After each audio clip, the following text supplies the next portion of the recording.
Hello, everyone. Hope everyone's doing well. Um, yeah, but we have a lock pile up here. These are locks that I'm going to try to get through eventually, and the ones in the back are the Ceases, and I have them out there just to look at them and stare at them and stuff right now. I haven't even attempted to pick them yet. But yeah, we have a little lock jam. But what I want to cover today is this Hampton lock.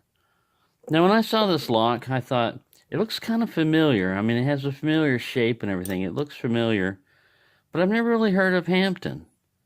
And so I did a little research, and I found out that Hampton Padlocks are a relatively new company as far as like on the padlock market goes. You know, Yale's in the 1800s and stuff like that. And, a lot of them are way back in the early days, but Dale Hampton lived in Denver, Colorado, and they used to have locks on their spare tires that would get all gummed up and messed up because of the weather there. It's snow and mud and rain and stuff, and he invented a weatherproof spare tire lock. I haven't seen a picture of this yet. I'm getting a lot of this from the company's website because they're still in business. So it was started in 1973 in Denver, and he invented this little spare tire lock. So he started making padlocks and everything, and then in 1990, the Hampton Lock Company was acquired by Hampton Products International, and they moved from Denver to Southern California. And then in 1998, Hampton bought out Brinks. That's why this thing looks so familiar. It's basically a Brinks padlock. Probably before they bought out Brinks, because I think they switched the brand over. But anyways, that's one thing that surprised me, because I looked at this and I went, Hampton. All right, Chinese knockoff. Some kind of Chinese brand or something, just like they say Jaguar or, Maserati or something, they're just ripping off a name, for the stuff. Then the second surprise was this thing is full of spools. I mean, it's a good padlock. You go in, pin 2 is the first one that'll give you a slight turn on the core. Then you go in, pin 3 will give you counter rotation. You set it, you got to go to pin 4. Again, counter rotation. You go back here, I think it's a 5-pinner, pin 5, counter rotation. All of them have been counter rotated. You go up to pin 1, counter rotation. And it's open. So, pretty interesting little lock. And full of spools. Who'd have thunk? I would have thought it would have been something else. But now they basically, once Hampton bought out Brinks, they just, incorporated everything into the Brinks line, and Brinks became very popular, and that's why they look, like cousins or whatever, is because they are. I don't know if they're kissing. Oh, now they're kissing. Cat, he's blocked in. He can't keep an eye on everybody because there's so many padlocks back there. Watch out for these two. We don't want any incest going on.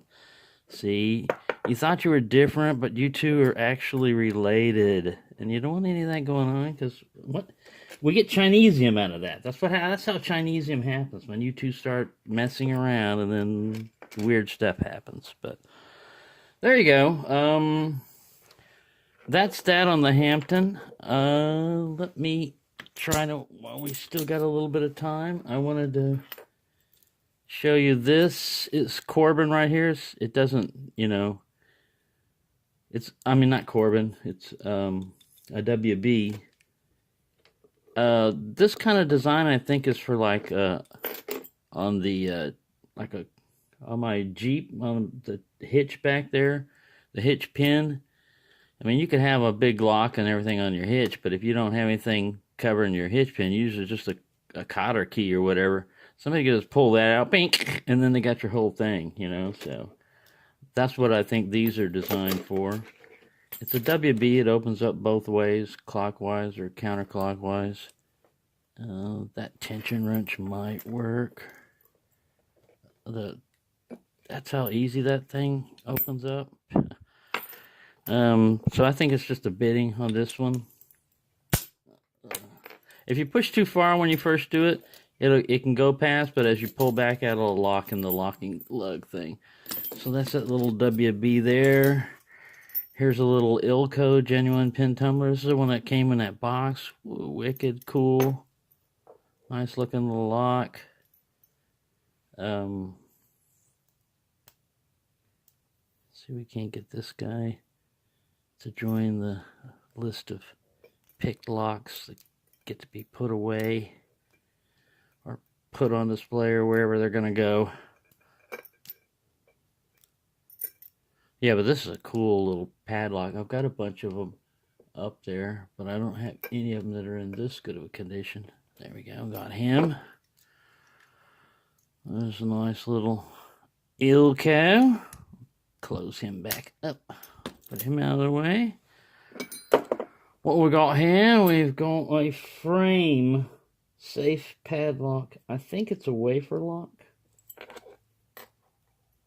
I haven't picked on him. I don't know.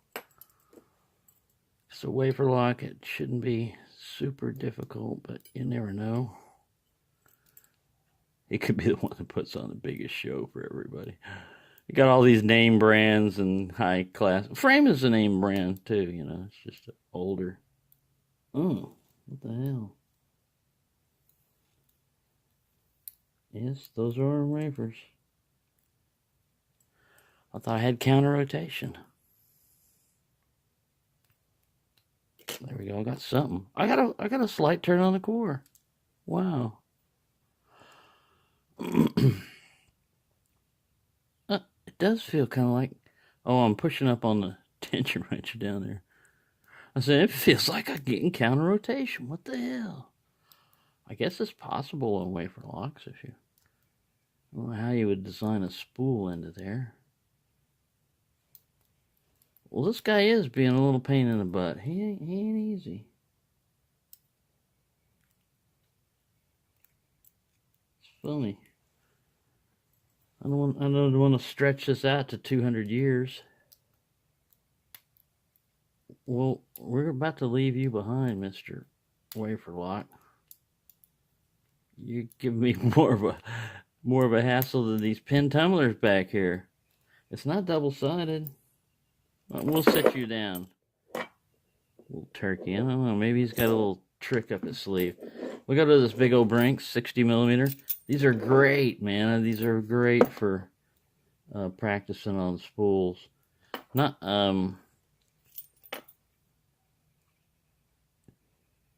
the Hampton. There we go. We got a slight turn on the core right there. We've got a counter and a set on number 2. Number 3, we got a counter. Everybody feels set. Oh, there we go. Brinksy. All right. The holdout, the winner of the battle of all these little locks here was the wafer lock. Beaten out by, oh, I didn't do this other little Brinks here. I didn't pick him. But I'm going to keep it down to like 10 minutes or so. I don't expect him to be as hard to pick as that wafer.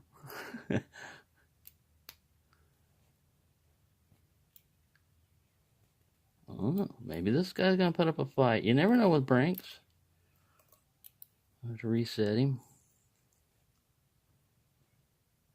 Just using that full glide. I just don't have to worry about where the tip is and everything, or which part of what I'm doing is stick it in there. If I need it to turn into a deep hook, I just rock it back and forth.